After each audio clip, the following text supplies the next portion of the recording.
Welcome to the Blast Zone, the podcast where we dig up the bombs that shook Hollywood and try to find out why they went up in flames. This week, ain't no opening weekend that can save you from the true.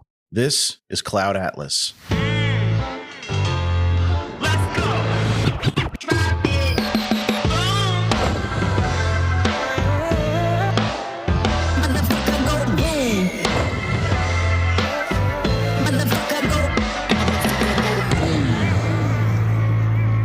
Welcome to the Blast Zone. Welcome to the Blast Zone. We are not a podcast about bad movies. We are a podcast about movies that did badly. That's right. I am Jon Drake, in-house film critic of my Letterboxd account. And I'm Ian Dukes. I'm a person with thoughts and feelings, and some of them are about movies. Movies like Cloud Atlas, which we'll be talking about this week. But before we get into that, Ian, how are you doing? Mother Nature is putting me through the ringer. She's rubbing my face in the glorious diversity of her microscopic menagerie. Just as I was getting over my October cold, I managed to pick up a late November cold that was even worse. I don't know what happened to immunity. I thought it was a thing, but I'm starting to worry that I don't have that thing anymore. Isn't that the Full House theme song? Whatever happened to immunity? No, that's not it. If I watch Full House, would that help me get over my dang old cold? Definitely not. No, it will just make you depressed, probably. More miserable. Don't recommend it. How are you holding up? Healthier than you, I guess, which is That's good news. Something. We got snow already here on the East Coast, up in New England. Not a lot, but enough where they canceled school one day this week. So okay. The forecast was calling for between half an inch to 2 inches, and we ended up getting like 4. Early December, I still had the lawnmower in the garage. Like, I was not prepared at all. I had no kind of prep on the snowblower. So hoping it's not a foreshadowing of the kind of winter we're going to have.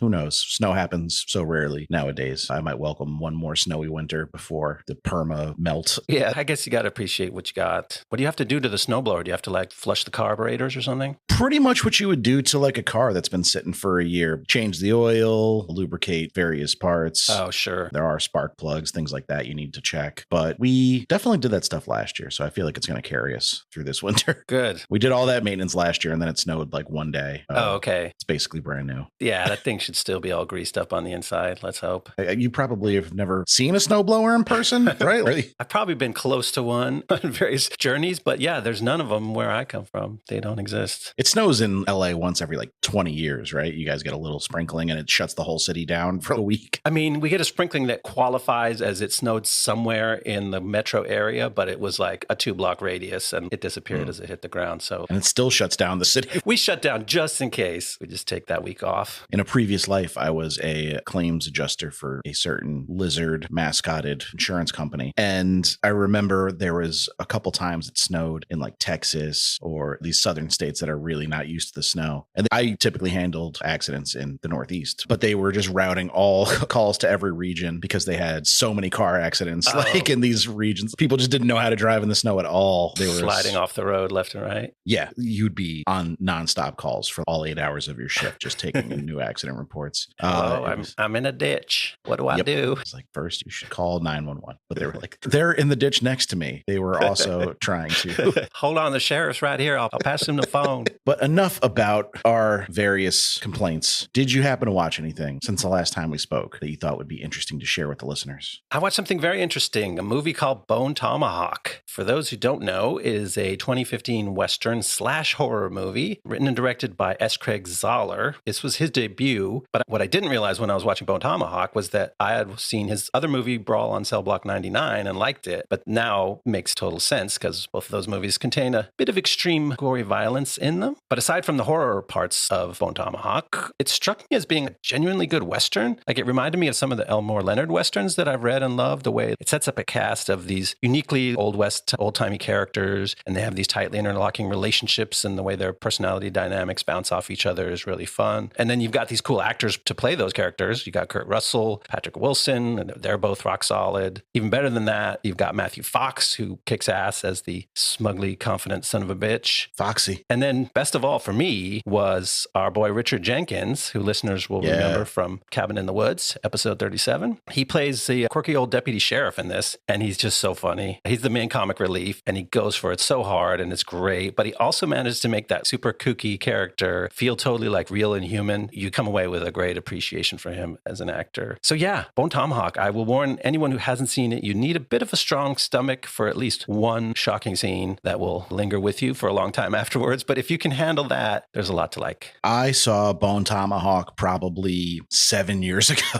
And that scene you're referring to is still with me, very much so. It's a tough one. I don't want to spoil it. If you're on the fence, read the Wikipedia and just try to judge for yourself if you can handle that type of stuff, because I am not sure that I can. I will say that the Terrifier movies feature a scene that felt like an homage to that Bone Tomahawk scene. Oh, okay. I'm not a fan of those movies either, but I'm in the same boat though. I do genuinely think Bone Tomahawk is a good movie. But Zahler he does like to do that. He likes to place a shocking amount of violence in a short time span of like an otherwise by the book movie. He's a real Westerns guy. Before he made this, he published a Western novel and he claimed this was a Western movie, not a horror movie. So he really invested in that. And the dialogue scenes that are not horror related, they're entirely from a Western movie, are high quality. So it's funny that this guy who's very passionate about the Western stuff also is very passionate about destroying the human body in front of your face in ways that make you sick. And it's like, did you need to do that? I'm like, okay, you're an artist, but you could have had a really fun movie with like 30% less horror in it, and it would have been a kick-ass horror Western. But what can you do, artists? Yeah, it feels like a dare to the audience to some degree. The level of violence is so shocking and it comes out of almost nowhere. Like, not that the rest of the movie has no violence. It's a Western. It's got its fair share, but it's pretty standard for the genre up until that point. But he did that in Brawl in Cell Block 99 too, and he did it in Dragged Across Concrete as well. It seems to be like a calling card of his that he likes to include at least one scene of just outright shocking violence. That's his thing. I guess we got to let him have it. But speaking of, you got to watch a movie with Matthew Fox in it, and I got to watch a movie that probably should have had Matthew Fox in it. I was deciding what to bring for show and tell because it's been a few weeks since we've recorded, and I went on a little bit of a viewing spree. Nice. I watched some great movies like Conclave. I watched some mediocre to bad movies like Elevation. I watched a new show that I really liked called The Madness, starring Coleman Domingo on Netflix. I watched a new show that I'm on the fence about called Earth Abides. Wow. But what I'm going to bring for show and tell is something a little more personal, a little closer to my heart. I was in my hometown of Queens, New York, just yesterday to watch with my sister a documentary that I helped crowdfund about the television show Lost. Nice. Called Getting Lost. It was the virtual premiere. So you got to watch the movie, but then there was also a Zoom call with the crew and then some of the actors and crew of the original show popped in to answer questions and things like that. And not to put too fine a point on it, they got just about all the big stars from the show Lost, except for Matthew Fox. Oh. It was him and Dominic Monaghan and a handful of others that didn't make it to the documentary, but they got just about everybody else. And it was worse for not having his perspective on it because he is the main character of the show and was, at the time the show started, the biggest star on the cast, I'm fairly certain. But I do think since then, his star has waned. If you read about his exploits, seems to be he's maybe not the easiest gentleman to work with. Some of it seems to be that he just doesn't like Hollywood and or the fame that comes along with it. But for whatever reason, he declined to partake in it. But they got J.J. Abrams, they got Damon Lindelof, who was like the chief creative force behind the show. They talked about the making of the show, but more so its legacy, how it changed the TV landscape. Cool. Some of the darker things that have come out about the work environment in the last couple years. The documentary did an admirable job of addressing, like Lindelof, who was the co-showrunner at the time, speaks very frankly about his regrets about how some of that stuff went down. And I just was a refreshingly blunt apology. A lot of that stuff I missed because I don't get news alerts for Lost news in 2024 because there's not a whole lot of it out there. So it inspired me to go down the rabbit hole and read more about what they were referring to. Okay. And it's certainly not the worst stories to come out of Hollywood writers' rooms in the last few years, but it still doesn't minimize the difficulties that some of the writers and crew went through. I see. Well, that's cool. Congratulations on your movie. Thank you. Sounds like it was a success. Yeah, if you're a fan of the show, I would highly recommend checking it out. It's going to be available to rent. I think they said by the end of December and maybe get onto a streamer. That part of it is still not sure. I hope they do. That seems like a no-brainer for some streamer to pick that up. Especially because I think Hulu has Lost now. So it would make a lot of sense to have it as a companion piece there. Sure. Hopefully they do. But now we got to talk about a very complicated project, not unlike Lost, but even more so. It's Cloud Atlas. It's our second Wachowski movie. I was shocked going through their filmography, how many of their movies we could cover on this podcast. They haven't had a financially successful movie since V for Vendetta. Okay. Which is crazy. Some big highs and then a lot of lows. I mean, lows commercially, but I think most of their movies since are at least critically liked. I mean, we personally redeemed Speed Racer right here on the pod. We did it. When we covered it, we were like, this thing's actually kind of great, but it takes a little work to penetrate it. And Cloud Atlas maybe takes even more work. Yes. Cloud Atlas is a movie that is highly ambitious, but it also raises the question of at what point do you have to stop giving movies credit just for being ambitious and have to start holding them to the standards of a movie? movie. Like, there is a finished product here. We can't keep patting ourselves on the back for undertaking this massive effort to make it. Now we just have to present the movie and hope it's good. So is it good? And that's what we're going to have to unpack here, because it was a rarely polarizing movie. It showed up on best of end of year lists and worst of end of year lists when it came out. And you absolutely can understand why when you watch it. Yeah. Strangely, I think it's on my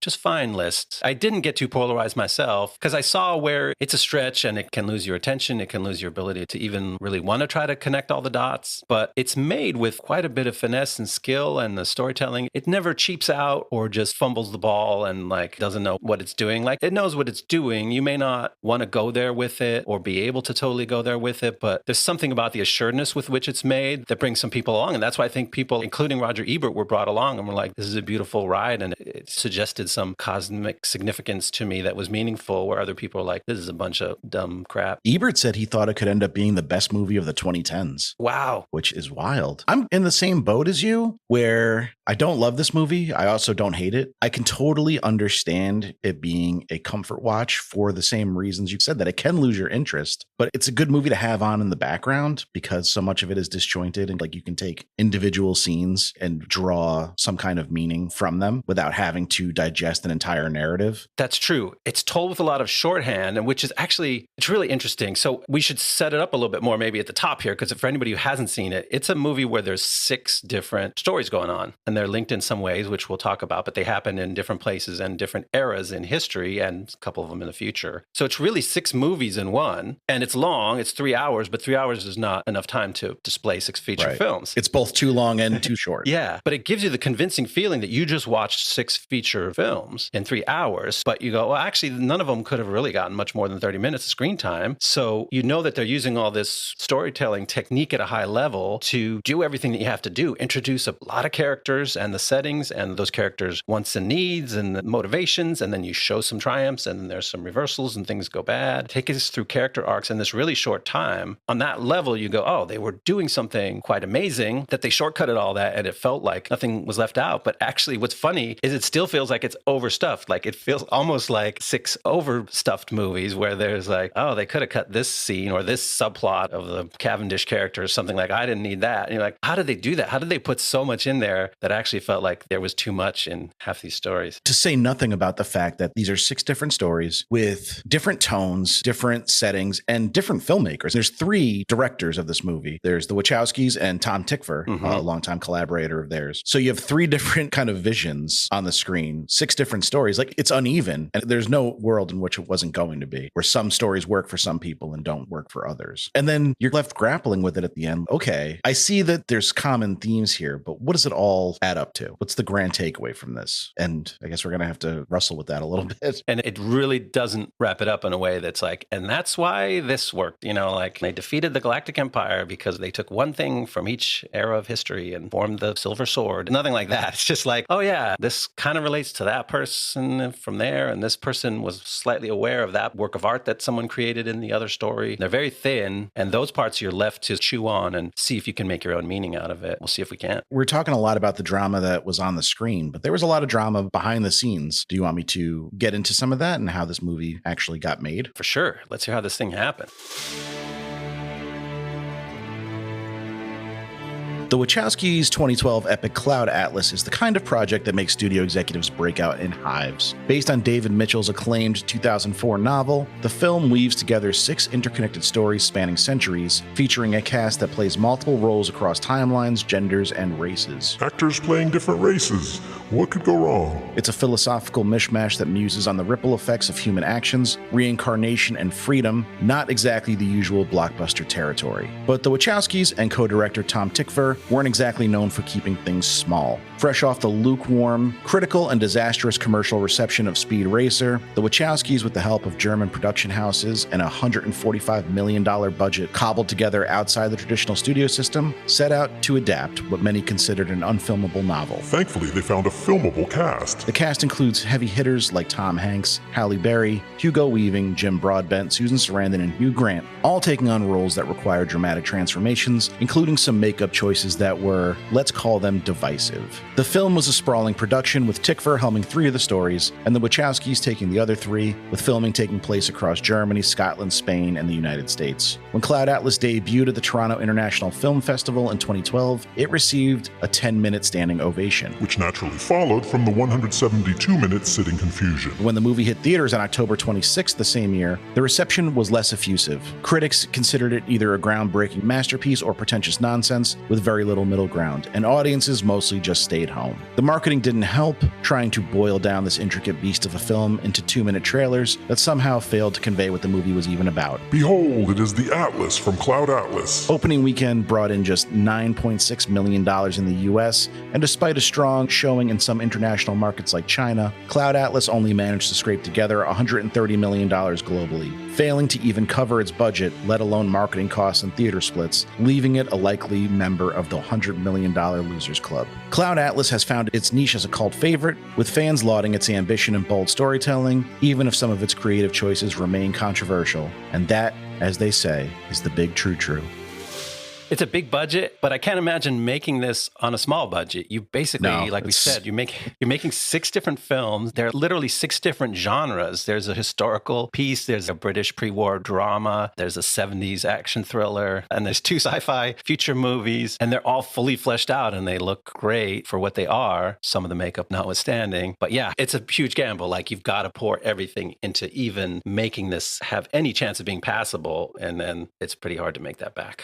I think part of the issue with the budget, too, is it went over budget, of course, as movies tend to do. But it's hard to fault the filmmakers for it in this situation, because they were originally going to film each story in chronological order and film one story at a time. So you had one crew working on one story, pack up, move to another location. But then Halle Berry broke her foot like a couple days before filming was supposed to start, and they had to rearrange the whole schedule and start filming things simultaneously. And then you have costume changes and makeup that has things that have to be reapplied, and then you have to come back to this setting in a few weeks and hope you can match the same exact styling on these wildly prostheticized characters. So that threw a huge wrench in it, and kudos to the filmmakers for not just recasting the role. I'm sure everyone would have understood if they did, but they stuck with Halle Berry, who at this point in her career was already not a huge box office draw or anything. So it's not like the movie lived or died by her involvement in it. You had bigger names already on the cast. I mean, that's commendable, and I think Halle Berry is really good in this movie, so I'm glad they stuck with her. Yeah. But it is one of those situations where you have to throw your hands up. There was nothing they could really do about, like you said, $140 million for this movie feels downright quaint. It certainly looks spectacular, and it's not even the most expensive independent film ever made. Wow. That's Valerian and the City of 1,000 Planets by Luc Besson. Oh, okay. Which, stay tuned for that. Yeah, I feel like it sounded like a threat when you said that. I was going to have to watch it. Sorry. Just think about it. One of the 6 stories has sailing ships and takes place on a sailing ship. And we know, like, anytime you do one of those productions, you go crazy over budget and spend insane amounts of money. And that's kind of like the smallest, least consequential of the stories. It's pretty wild. And there's flourishes and like filmmaking approaches to each of the stories that kind of speak to the genre that story takes place in, which I thought was a really fun way to approach it. And all this is to say, it's a great movie to sit down and watch, but I think people really do assign a lot of deeper meaning to this movie, and it didn't hit on that level for me. Yeah, the moment it tries to get literal or really spell out some of its philosophy is when it's least effective. Towards the end, they have Sonmi, who we'll introduce much later, is a religious figure for some of the people, is a literal living figure in one of the stories who sort of preaches, like, her main accomplishment as an individual in her time was to preach this philosophy that caught on and became the world's dominant religion for the future. And that stuff is fine, but it's just like, well, this is just some self-help book shit that this lady's reading. Like, that did not give me a transcendent feeling of like, oh, now the movie is carrying me away with its message. It's better when it's just like, oh, this is just a bunch of interesting dramas and action movies that somehow are related, and it's fun to pick up the themes and pick up on the actors and stuff. So it's got some surface level fun and some excitement, but yeah, it leaves you muddled. And as we'll get to, the other thing is it's not chronological. It hops back and forth a lot, but it does wrap up in the most futuristic story towards the end. So it'll make sense when we go through the synopsis in story order. But unfortunately, the most futuristic part is also the part that takes you out of it the most and gets you groaning a little bit. I'll say it. It's goofy. It's straight up goofy. And that's what I think the general public remembers most about Cloud Atlas, the movie, unfortunately, is the memes of Halle Berry and Tom Hanks speaking their weird Cajun future. They're in Hawaii. Why are they speaking like Cajun? I don't know, man. Was that in the book? We don't know. One of us has read it. I don't want to. Should we start going through the stories so that we can dig into the specifics of each? There's a whole lot of it, so let's dig in. All right. As the movie unfolds, we begin to explore 6 seemingly separate stories from different places and times throughout the world's past and future. In each timeline, we meet main characters, played by Tom Hanks, Halle Berry, Jim Broadbent, Jim Sturgess, Ben Whishaw, and Doona, along with supporting characters played by Hugh Grant, Hugo Weaving, Susan Sarandon, Keith David, James Darcy, Joe Schoon, and David Jassy. The historical details, which are consistent between the stories, indicate to us that they all take place in the same reality. But the presence of the same actors playing different roles in different timelines suggests that there's a more subtle metaphysical connection going on. Now, for the actual plot synopsis, we have made the choice to rely upon the work of the brave Wikipedia contributors who sorted through the scattered timelines and condensed the plot of each of these 6 stories into a single coherent chronological thread. The stories that follow are borrowed and lightly edited from Wikipedia. Story 1. In the Chatham Islands in 1849, American lawyer Adam Ewing, played by Jim Sturgess, is waiting for his transport ship to be repaired. He witnesses the whipping of Atua, an enslaved Moriori man. Atua stows away on Ewing's ship, having noticed Ewing's sympathy, and persuades him to advocate for Atua to join the crew as a free man. Atua saves Ewing's life before the ship's doctor, Henry Goose, can poison him and steal his gold under the guise of treating him for a parasitic worm. Reaching San Francisco, Ewing and his wife, Tilda, denounce her father's complicity in slavery and leave for New York to join the abolition movement. So, Jim Sturgess, our boy, do you remember what movie we covered that Jim Sturgess was the star of? His face was real familiar. It's Across the Universe, the Beatles jukebox musical. Yes. He's our guy. What's his name? Some stupid Beatles reference ass name. Yeah, I forgot a lot about that movie, man. I mean, like his face stuck with me. The more you can forget, the better. Yeah, he's got a good face, especially for playing a upper crusty aristocrat type of dude. But is that enough to carry this kind of inconsequential storyline that we're forced to watch here? For me, this is the weakest, besides the one we already talked about. I agree. I agree with you on that. There's nothing terribly wrong with it. It's just kind of flat because it's just a guy, he's witnessing the horrors of slavery. He sees this man being whipped. And then the rest of it is like a little bit of push-pull where he's just sick all the time. And Tom Hanks, in one of many funny get-ups and accents, is pretending to help him, but he's really scheming to steal his gold. Sorry, that was just such a funny scheming to steal his gold. Classic. Yeah. Yeah. So this storyline has already kneecapped itself because we're supposed to be rooting for this Ewing character, but he spends like 80% of this story in bed. Just fainting and being out of it. Yeah. He's basically the baby from the Free State of Jones. He's just got a fever all the time. Baby got a fever. Baby's hot. Baby's hot. That's right. You went Elvis on me with the baby's got a fever. Hey, baby got a fever. I gotta go help the baby steal his gold.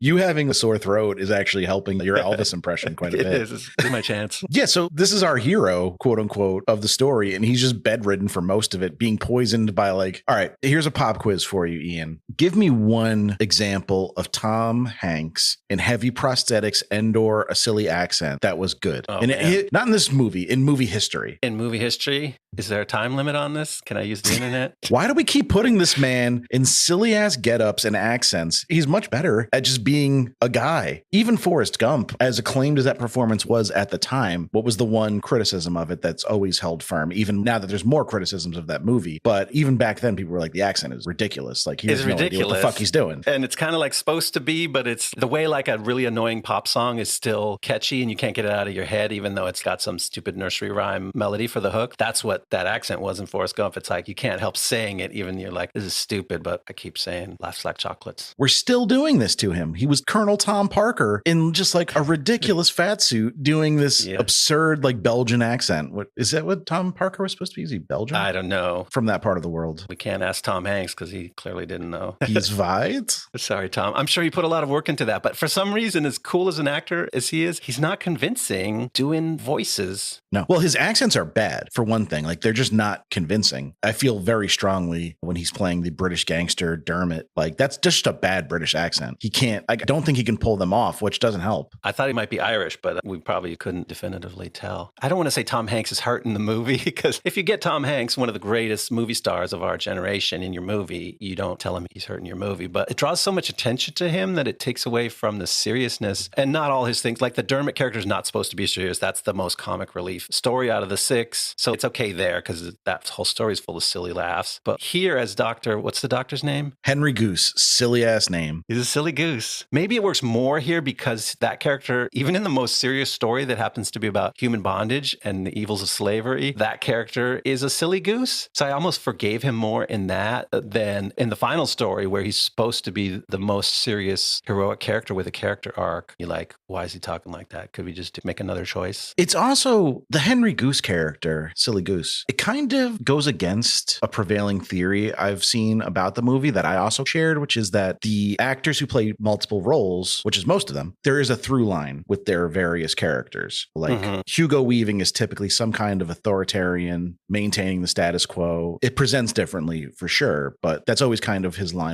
And like even Jim Broadbent, who gets a little more variety than some others, he's always like morally gray. Even his hero character, Cavendish, he's kind of a shithead. But like Hanks is pretty purely heroic and noble in some other stories. And here he's just purely evil. So I don't really know what point the movie's trying to make there. I think your observations are all good, except I took that and said, okay, this as ostensibly the main character of the movie, his face is biggest on the poster. This is the most nuanced character where it starts out purely evil, right? There's nothing good about Henry Goose. And in the final chapter, he theoretically, if you read the story this way, he turns from questionable to good. But when we get to that section, I will explain why I think they failed to come through on what seems like is supposed to be that character's arc of redemption, but it felt like a character that didn't need redeeming to me. So I understand the confusion there. Thank you for understanding my confusion. Give it 4 more stories and then we'll come back to that topic. Yeah. That being said, I did like the Atois character. I thought he was pretty charming. Yeah. And that scene where he raises the sail is pretty extraordinary. Just like the physicality on display there is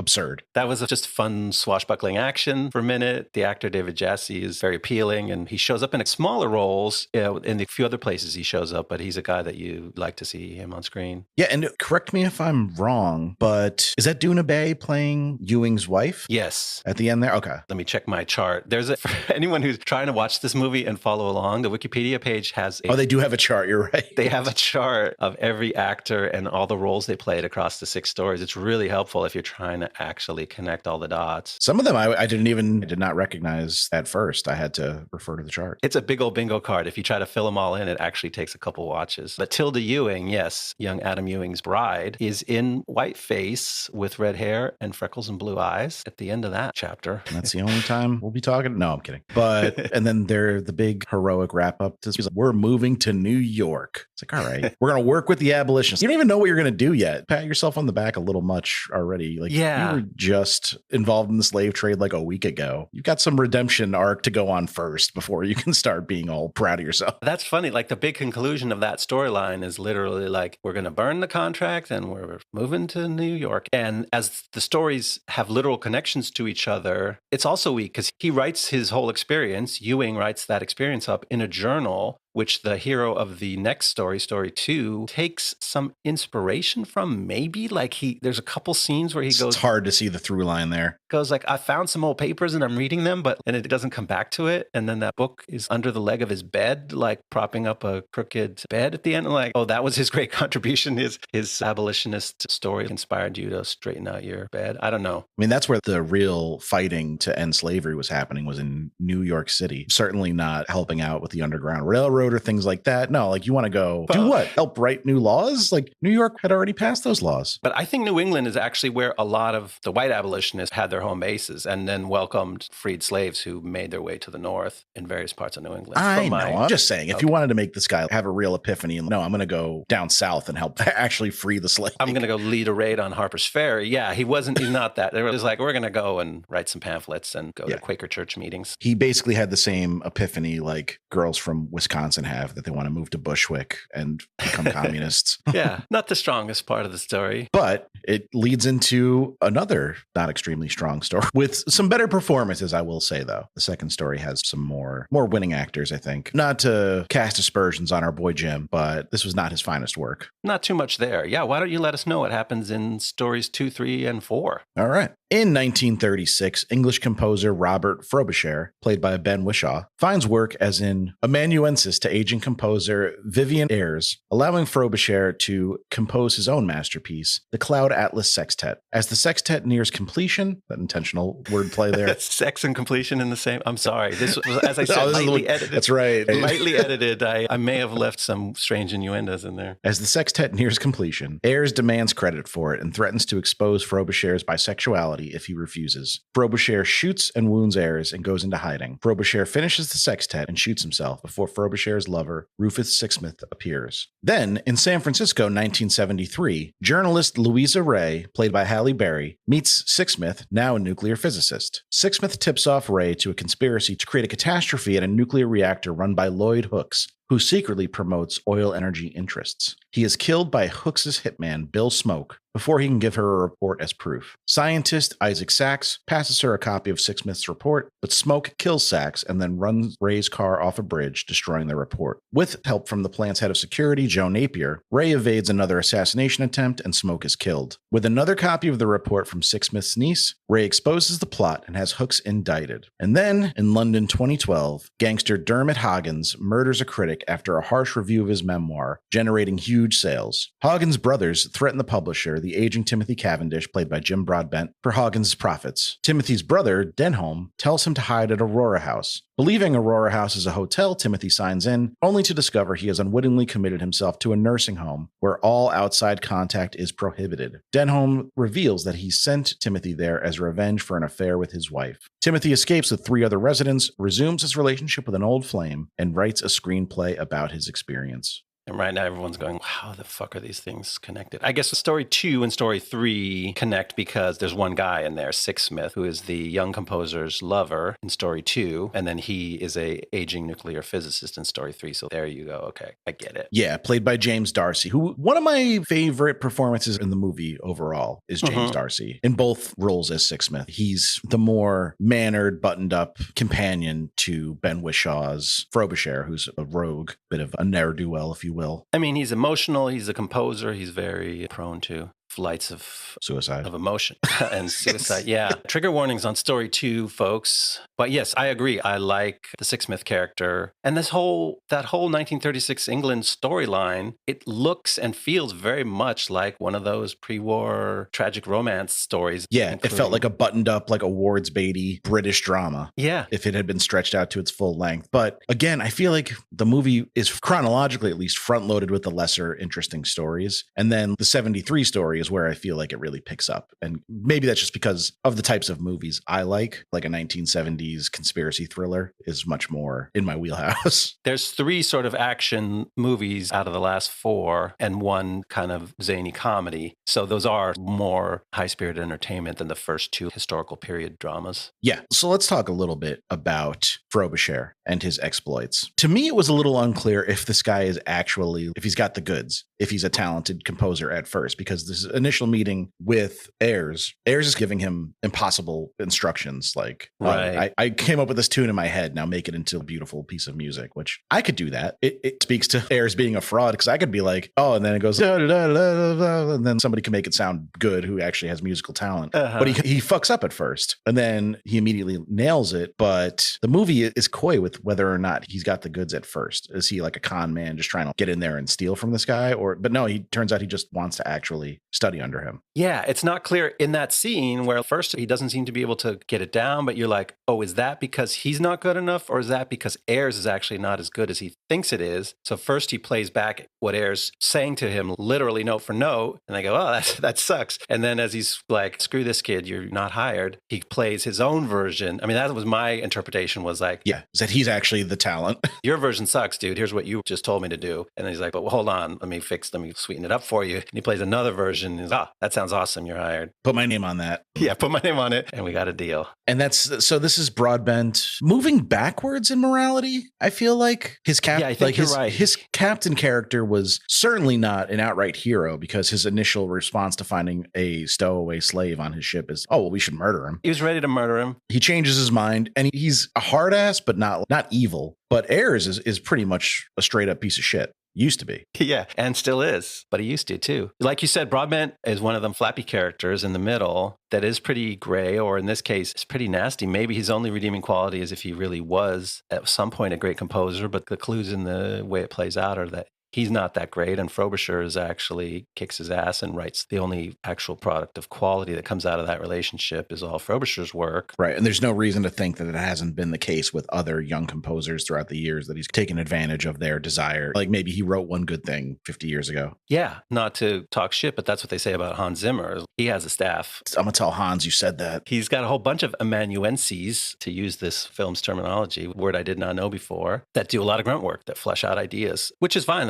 Seems like a reasonable. Dr. Drake actually is famous for that as well. Oh, okay, yeah. Like a lot of the piano lines on his later work was Scott Storch. And okay. Dre would arrange it all, but like he wasn't coming up with those piano lines himself. Yeah. So the Frobisher character, we mentioned a trigger warning. His story ends with a suicide, and it's powerful. Like you said, this movie has some good moments in this because we like those actors. Yeah, I've always been a Wishaw fan. I find him very charming. Most people know him as Q from the Craig James Bond movies. This is another way where this movie is subtly problematic to me, is that the suicide in this, it's played as tragic, obviously, but it's also played as very noble. He describes it in his own journal as the suicide is an act of great courage. And then it's played as romantic, like he's already planned to kill himself. He's written a letter to his lover, who is quickly taking the train to Cambridge to try to stop this from happening. And he arranges this thing where he like spies on Sixsmith at the top of this church tower in Cambridge, but doesn't let him see him. And this is this romantic gesture of his like last looks at the love of his life. And then he goes and commits suicide just before Sixsmith can catch him. There's a cruelty to that too, to almost staging it so that your true love is the one who finds you. Yeah. It's weird when the whole thing's kind of creepy when you think about it, right? It's like, why wouldn't they at least try to make a freaking go of it? Like he didn't even give Sixsmith a choice to be by his side. And obviously he was going to face a barrage of attacks from heirs who he had already shot with a gun and was right. He was going to spend a lot of time in jail. I don't know what the laws were there. I don't know, but it turns into like, actually, this is a better way to end a relationship. And like,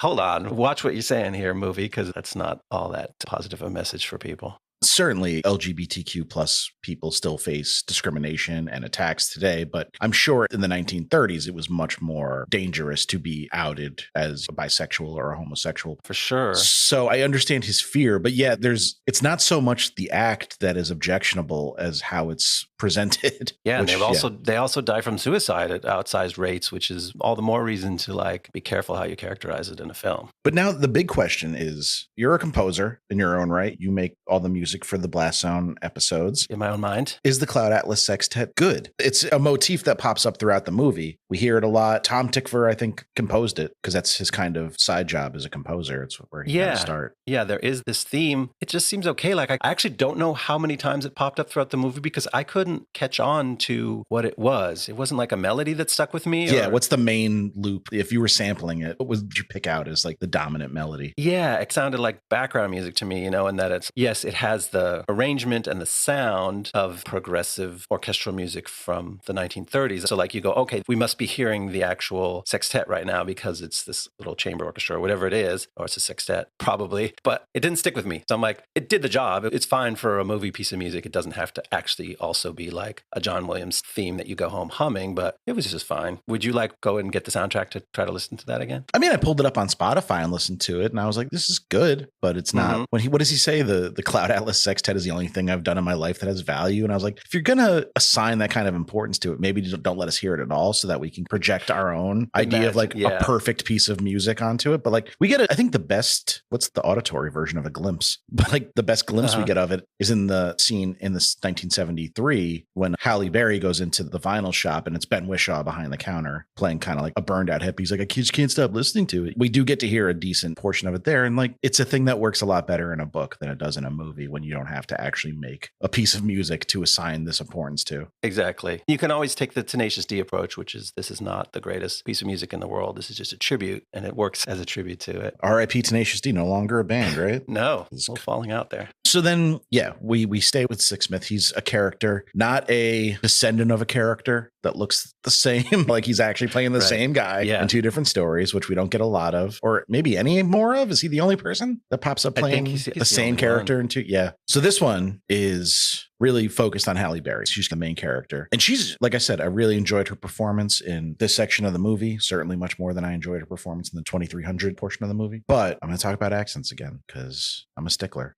Why are you casting Hugh Grant? Hugh Grant notoriously cannot do an American accent. And they cast him as like an oil this energy executive who's supposed to be like a bros bro American dude. He's like, Americans love oil. He gets up on TV and says it, but is he even trying to do an American accent? That's a good question. I assumed he wasn't really trying. I assumed he was playing this oil executive as a British expat. Like he sounded like he had been in the States long enough that his accent softened a little bit, but it was still an English man. I don't think so. I think Hugh Grant is just incapable of doing an American accent. Because I thought he did a more full one. So he plays this reverend at the beginning of story one, and there was less British accent. It was a funny American accent. It was an American accent that I first heard when I used to watch Monty Python's Flying Circus. I don't know when they were making those in the early 70s, I think. And there was like a stereotypical American accent that Brits would do then because they didn't have as much access to media, right? They see lots of American movies, but they don't have it on TV and streaming 24/7. So a lot of their American accents sound like John Wayne. And so that reverend in story one sounds more like John Wayne and less like a Brit. But this oil exec is just, I don't know, he's winging it. But Hugh Grant has so much charisma that it didn't take me out of it the way Tom Hanks' accents did. Yeah, I do like him in this section of the movie, certainly a lot more than I like him in the 2144 section. I found his character there confusing and unnecessary. But good stuff in this section. I think this might be my favorite little portion of the movie because Halle Berry doing her thing. Nobody's making Tom Hanks do a stupid accent or wear a fucking weird set of teeth. He's just a guy. He's a frumpy weirdo guy, but he's a guy. Our boy, Keith David, the fucking, what would you even call it?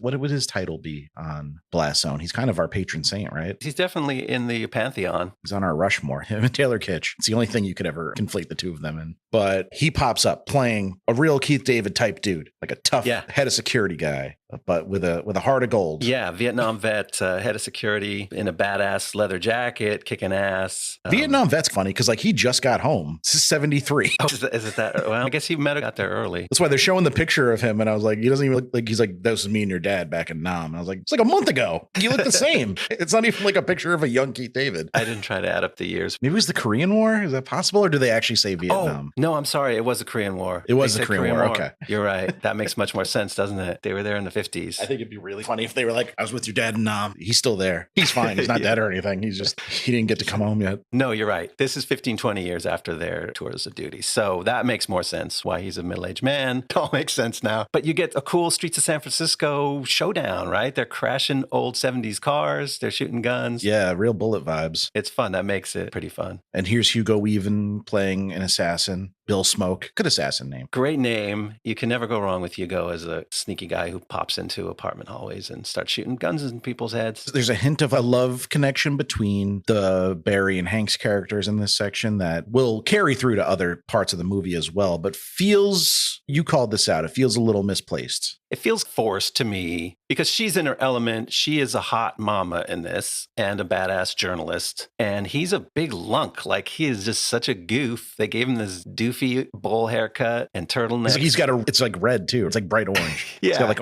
an orange bowl cut. He's like, oh, gee whiz, I don't know why, but I think I love you. And it's like, wait, I get it. It's a hint that the mystical thread connecting all the stories in this movie is becoming palpable to some of its characters, which is nice. It's nice to have that not just be a weird thing in our heads that we don't know if we're supposed to sense. And he's like, I don't know why, but when I walked in this room, I knew you were going to be here, and I think that's why I should help you. Like, that's a good reason to motivate a character who knows a dangerous corporate secret that could get him killed. So why would he tell her? Because he feels this feeling. Because she looks like Halle Berry. And also because she looks like Halle Berry. But yeah, he didn't have to go that extra step, which he actually didn't say to her face. He writes it in a note as he's taking off on the plane that's about to explode. It's like, I believe I love you. And it's like, just have him be like a guy who helped a lady because of a feeling, not because she was hot. I don't know. Yeah. This is their first meeting, as far as we could tell. Yes. Do they crash them together in weird costumes that we didn't catch before? I don't think so. Let's see. Hold on. Yocasta Ayers. She's with Wishaw there. She's a native woman. Cross-reference. He's not having any love connections when he's Henry Goose. He's just a hotel manager. Oh, he's the hotel manager in the Cambridge scene. Yeah, in 1936. Interesting. Yeah, no, so this is the first time they actually meet and interact. Not that that means anything. Like, they could still sense some kind of deeper connection. The movie certainly seems to fall on the side of that. You can't always explain it. It's just a thing you feel. And then we hard turn into a One Flew Over the Cuckoo's Nest, but British type comedy? Yeah, it turns into a comedy romp. It starts with some Sexy Beasts or Guy Ritchie type of vibes because it's got British mobsters. For some reason, the author that this publisher represents is mobbed up, right? And yeah, you get the sense he was like a low-level criminal who decided to write his life story thinking it would be the next wise guy or whatever. And it doesn't seem to be going his way. The book's getting bad reviews and no one's buying it, but they still hold this kind of lavish release party for it, which I thought was odd. Yeah. And that's where Tom Hanks as Dermot, doing a piss-ass Cockney accent, throws a critic. The throwing the critic off the roof was a cool scene. Like, that made me sit up in my chair a little bit because I was starting to get kind of bored. I was like, oh, I didn't think they were going to do that. Yeah. In the same way that like a Guy Ritchie movie will be funny and then throw some shocking, violent action in there to wake you up and scare you a little bit. But then it turns into, then the old guy's in trouble, right? And this is the one where Jim Broadbent is the main character of. Cavendish. Yeah, he's front and center of the story. And then it's all old folks after that. Like that, all the young people are gone. And it's like a comedy of old people. Right. It turns into this very, I don't even know how to describe it. It's not a full-blown comedy. There is a dark undertone to what they're doing to these people at Aurora House. Yes. The stakes are real and scary. Yeah. Like One Flew Over the Cuckoo's Nest is the parallel I draw because that is a funny movie that is also serious. If their little scheme goes wrong, they truly will be stuck here until they die and their accounts will just be drained or whatever, which is incredibly dark, but it's not as how it's presented. But so here Broadbent is playing a character I couldn't quite get a solid read on right away. We get the sense that he's like a lifelong fuck up for sure because he owes a lot of people money. Yes. A lot of people won't loan him any more money. But did he steal Dermot's money? I never really got a clear answer to that. You kind of assume he did because he seems so content that like, oh, my rider's in jail and I'm raking in the dough. But then he seems surprised to find out that there isn't any money when he goes to try to raise some to pay off the thugs. So you don't really know if he stole it. He's a flawed man for sure. He's not always likable. He had an affair with his brother's wife.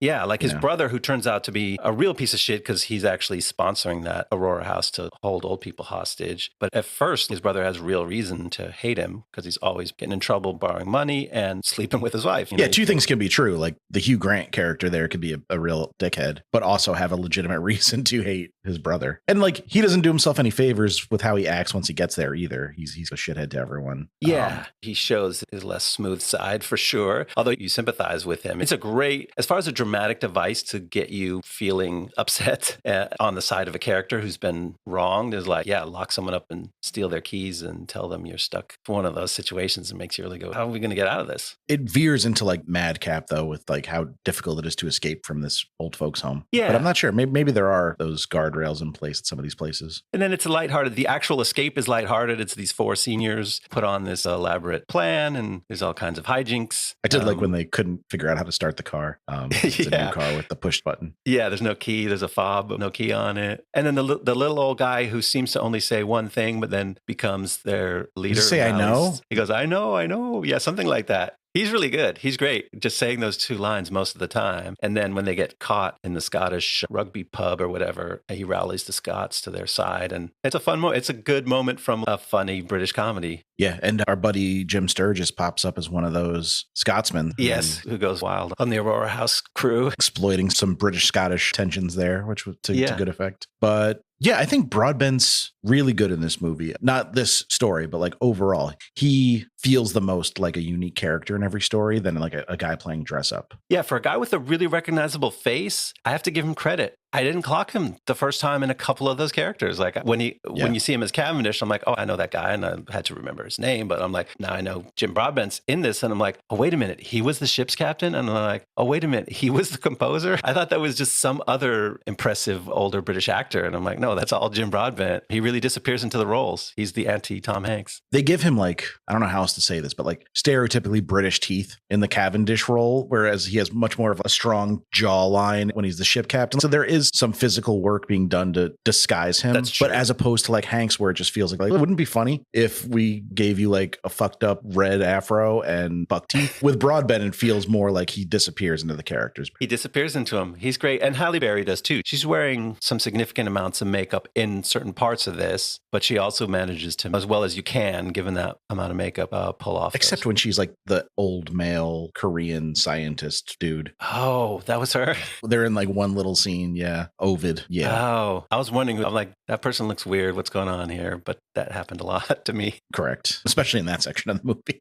We get Hugo Weaving, who for some reason, when he's wearing a nurse's costume, looks way more burly than he does when he's just wearing like a suit. I don't know what it is. I was like, when did Hugo Weaving get these broad shoulders? He has maybe some form-fitting blouses that he's wearing. There's a lot of gender swapping in this movie. There's a lot of ethnicity swapping, which is somewhat problematic. And we'll get into that when the story moves to Korea in the next section. But Hugo Weaving is really scary as the evil nurse, the equivalent of the Nurse Ratched from Cuckoo's Nest. And I wasn't sure whether to ever laugh at him. I think at some point it's supposed to be comic, the extent to which that character is freaky. But Hugo Weaving's face is already, he has an intense face. And as a woman, as a British nurse, it's upsetting. Yeah, I think most of the gender swapping in the movie is pretty tastefully done. But there was that question you're asking about, are we meant to laugh at Nurse Noakes? I felt that too, and I didn't feel entirely good about it. It's hard in a movie where you're clearly not meant to laugh at any. If you laugh at any of the other ones, the movie is really messing up and dragging you into some unfortunate racism or misogyny, which is clearly not what it's trying to do. Noakes is the one in this plotline. Like we said, this is the one that has a lot of lightheartedness to it. So you're like, oh, maybe that's supposed to be laughable, but it's part of what makes you feel awkward and can take you out of the movie. All right, why don't we go to Neo-Seoul, Korea? Speaking of awkward, let's try to bring this home. Story 5. In Korea in 2144, Sonmi 451, played by Doona, is a fabricant, a humanoid clone indentured as a fast food server in a dystopian Neo-Seoul. She's exposed to the ideas of rebellion by another fabricant, Yuna 939, who has obtained a clip of the movie, which is about Cavendish's involuntary institutionalization. After Yuna is killed, Sonmi is rescued by rebel commander Haeju Chang, who exposes Sonmi to the banned writings of Alexander Solzhenitsyn and the full film version of Cavendish's experience from the last story. Eventually, Haeju shows her that fabricants are actually recycled into food that they eat, which keeps them acquiescent. Sonmi makes a public broadcast of her revelations before the authorities attack and kill Haeju and recapture Sonmi. After recounting her story to an archivist, she is executed. And finally, in Story 6, it's 2321, and the people of a post-apocalyptic Hawaii worship Sonmi, whose recorded testimony is the basis of their sacred text. The village of Zachary Bailey, played by Tom Hanks, is visited by Marinim, a member of an advanced off-world society called the Prescients, who are dying from a plague. Marinim is searching for a forgotten communications station on Mauna Sol to send an SOS to off-world humans. In exchange for healing Zachary's niece, Katkin, Marinim is guided by Zachary up to the station. Returning home, Zachary finds his tribe slaughtered by the cannibalistic Kona tribe. He kills the sleeping Kona chief and rescues Katkin before he and Marinim have to fight off the other Kona tribesmen. Zachary and Katkin join Marinim and the Prescients as their ship leaves the Big Island. Later on a distant planet, Zachary is married to Marinim and recounts the story to his grandchildren. Yeah, so apparently in 2300s Hawaii, they're Cajun. Yeah. They talk a future language. Should we go through the whole Hawaii thing first, or should we jump back to Neo-Seoul? Let's tackle the Neo-Seoul question. I listened to a little bit of Neo-Soul. I don't know what genres you're into, but... Was that like Thundercat? Would he be Neo-Soul? He's Neo-Funk, I guess. More or like Teddy Swims, Leon Bridges, they're Neo-Soul. Yeah. Anywho.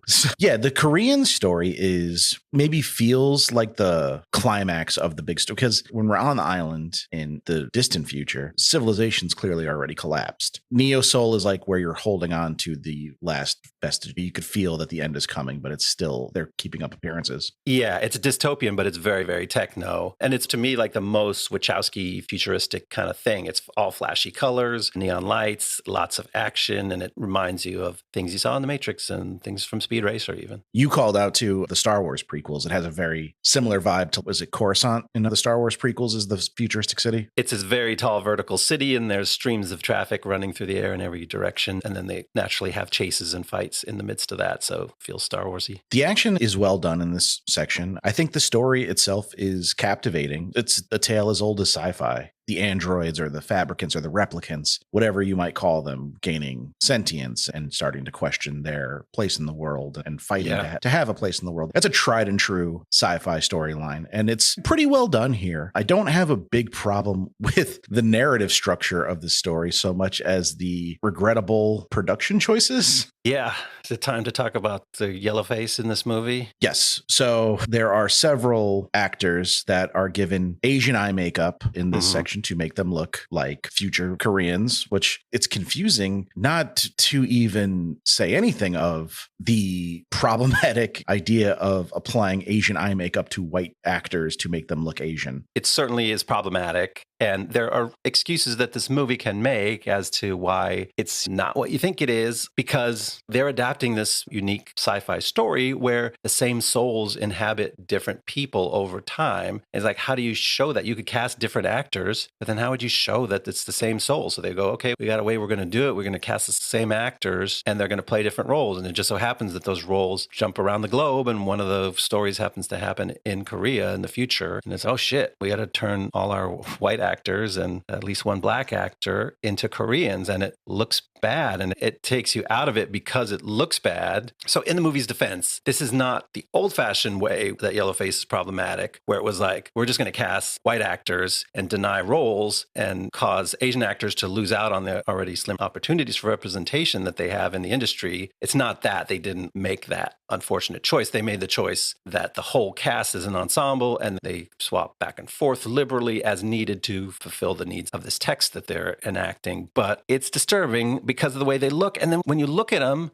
I found it like the movie was making me try to question myself. I'm like, oh, these actors don't look good. It's like, oh, wait, is that because, do I think Korean people look weird? No, actually, I actually do not. I think that white people in this particular makeup trying to be Korean look weird, but it makes me feel like I'm the racist one for going, oh, Hugo Weaving looks terrible like that. But it's not because he would be a bad looking person if he were born Korean. It's like, don't put that makeup on him. That doesn't work. And that's not what anyone looks like. Yeah. And the argument on the other side seems to be like, there's race swapping that works in the opposite direction in this movie as well. So it's okay. But you can't defend Yellowface by saying there are Asian actors playing white characters as well, because there's no hurtful, racist historical context where Asian characters were like mocking and belittling Asian people by dressing up as them. And oh, you mean mocking white people? Correct. Yeah. There is no flip side to that. You can't look at these things in a vacuum. You have to consider the historical context when you're doing it. And I certainly am not saying that Tom Tykwer and the Wachowskis or any of the actors went into this as like, let's fucking piss off some Asian people. The Wachowskis are very progressive filmmakers. They're obviously trans women. They have dealt with their own fair share of discrimination and hate. I'm certain they were approaching this from a place of inclusivity and acceptance, but it just doesn't work. Yeah, they tried to be as respectful as they could, but they had committed to this concept for how to bring this story to life. And it inevitably has this thing that just, it takes you out of the movie. And it's just not a thing you should do, basically. They're like, oh, we got to do it. And it was like, okay. But you don't. Nobody should take this example and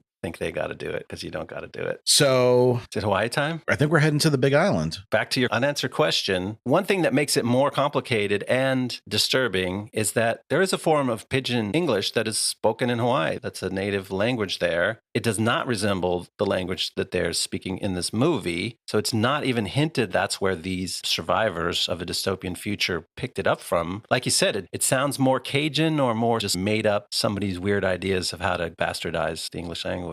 Now, I couldn't help but notice that the synopsis makes no mention of the true star of Cloud Atlas, for me at least, which is Old George. Yeah. Old Georgie. He's not mentioned in the Wikipedia synopsis. So how would you explain Old George to people? So you know the Hat Man from the tweets?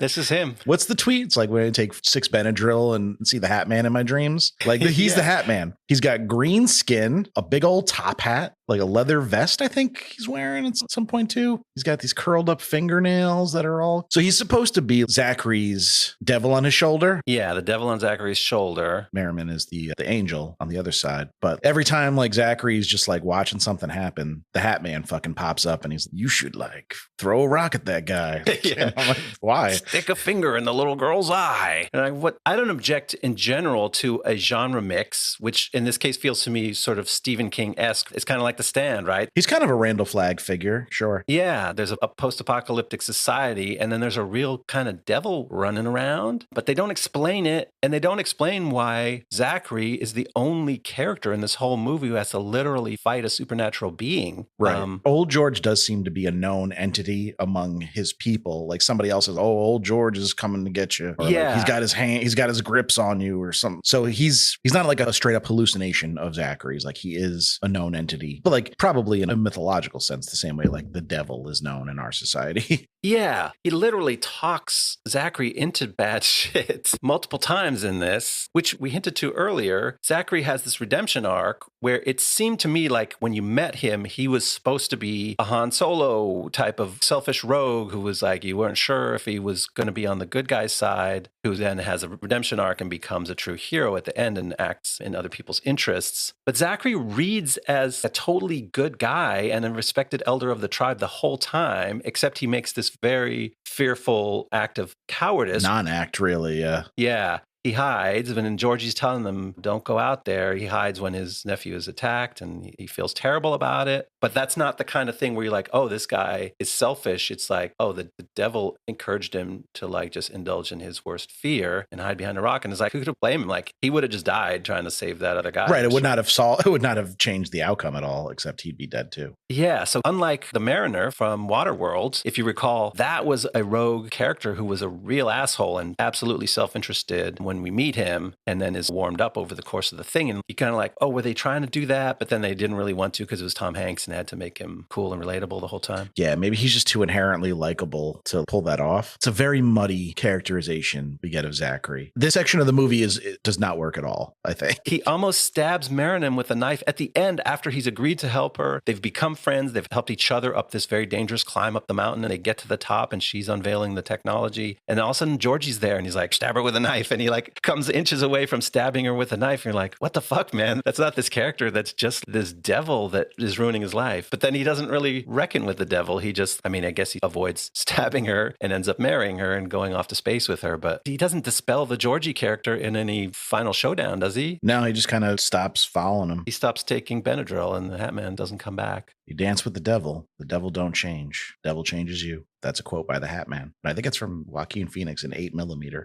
I've heard it somewhere. Yeah, I think the Big Island story is really just hampered by the attempts to overly stylize it. Yeah, I wonder what people thought in the theater. People laughed. We all have the advantage these days of turning on subtitles because they're not speaking normal English. And a lot of times you can figure it out. Like it's written in a way where the little contractions and weird words they use are synonymous with the common words we use. So you can get the gist of almost everything they're saying to each other. But when the heat of the moment, when Tom Hanks is delivering like an impassioned whisper cry speech to Halle Berry, I have no fucking idea what he was saying. I had to turn the subtitles on and go back and forth. And yeah, like even if the weird style of the stylized language didn't take you out of it, actually making sense of what your characters are saying in the dramatic climactic moments of the movie is a problem. True. You got to watch this movie because the dialect is so silly. It's worth watching at least part of the movie to have a laugh at that, if nothing else. I think the whole movie's worth watching. I'm just not sure it adds up to what it thinks it does. No. I think maybe they're okay with it not adding up. They're like, oh, this is a movie that just fucks with your head. You'll be putting the pieces together for weeks afterwards. And some people might be. Obviously, Ebert did. Many other critics thought it was great, but it does not quite add up for a pretty good portion of the audience, as evidenced by the box office take. It does definitely work as like a vibey watch. Yeah. If you just don't try to necessarily connect everything, don't try to clock 100% of what's happening in every given story and how it relates to the others. That's why I feel like it's a good background movie. And people say that they rewatch it often. And I think it is a good candidate for a frequent rewatch just because it's so varied. There's so much variety in it. Absolutely. Like putting this on is like having somebody flip through the channels on cable for you because the movie is flipping channels constantly. And it's actually exciting when it does it. You're a little worried at first that it's going to be overwhelming, and the movie actually holds your hand for a minute. It has the Cavendish character go, I personally hate flashbacks and flash forwards, but bear with me. I'm going to tell you my story. And that's really the movie telling you that. Bear with us. But it's fun once you catch on enough of the characters, and it's very skillful at getting you in and out of scenes where you know what's going on. It's not failing at executing at that level, and it's pretty thrilling when you're jumping from scene to scene, and there's always something new, and there's some new action developing. And the only part of the movie that bogs down is like the middle part of the first half, where they spend some longer time in each of the sections to really develop those stories. And then by the middle of the movie, it starts getting back to action happening, and it starts flipping back and forth pretty fast. And you feel it. You're like, oh, yes, I'm into this now because it's fun to watch. It's action-packed. It's a hard movie to kind of summarize with like a grand statement, but do you want to hear where the people involved ended up? Absolutely. As mentioned, this was written and directed by Lily Wachowski, Lana Wachowski, and Tom Tykwer. So this was the Wachowskis' first movie after Speed Racer, and is actually, I was surprised to realize this, it's the second to last movie that they ever directed as a duo. Okay. The only other movie they directed was Jupiter Ascending, which was another bomb. Okay. And then The Matrix Resurrections was directed solely by Lana, who also wrote it. I see. And that was another box office bomb. The sisters worked on season 1 of Sense8, the Netflix show, serving as co-creators with J. Michael Straczynski. But Lily left ahead of season 2 and worked on Showtime comedy Work in Progress, which I've heard good things about, but haven't actually watched. Tykwer is probably best known for directing Run Lola Run, which I was a little surprised to realize that was the same guy, but Run Lola Run, that's a great movie. Yeah, I have to see that one. I've heard lots of great things and I never managed to catch it. It's very European. That's how I would describe it. But he is also a big composer. He's done a lot of composing with the Wachowskis and apart from them as well. He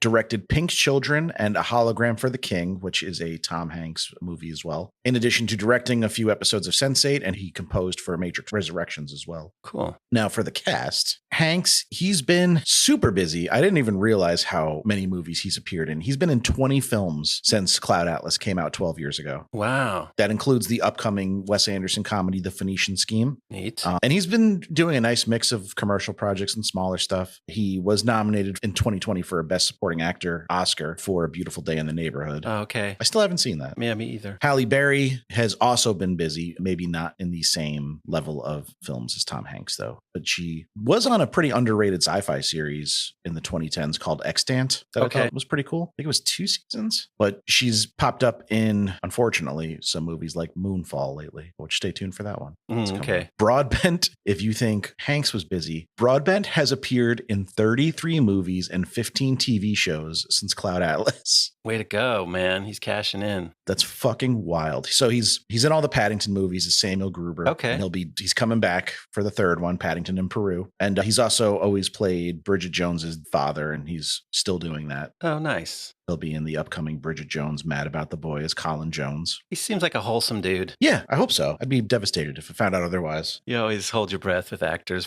He seems nice. And then I talked about Hugo Weaving not too long ago because he was unrecognizable in the indie movie called The Royal Hotel, which I brought for show and tell one week. Oh, right. Which was filmed in like the middle of the outback. And that seems to be a running theme with his movies lately, that he wants to make movies near his home in Australia. That's cool, man. Check out The Royal Hotel. It's a good movie. I've been meaning to. So by the next time the listeners tune in, we'll be doing our 2024 retrospective covering the bombs of the past year. And there are quite a few. We had to get rid of some major ones to make room for the ones we want to cover. The year goes by fast, and it was one that was absolutely packed with big bombs. So it's fun to pick out the hottest ones. And it's a new tradition for us. January is year in review. So we're going to go hard this time. Yeah, we're going to kick it off with maybe the most high profile bomb of the year, but high profile bomb only because it's the rare case where the original was pretty beloved and made a ton of money, and then the sequel was almost universally hated and nobody saw it. Ooh. If that doesn't give it away, yes, we'll be doing Joker Folie.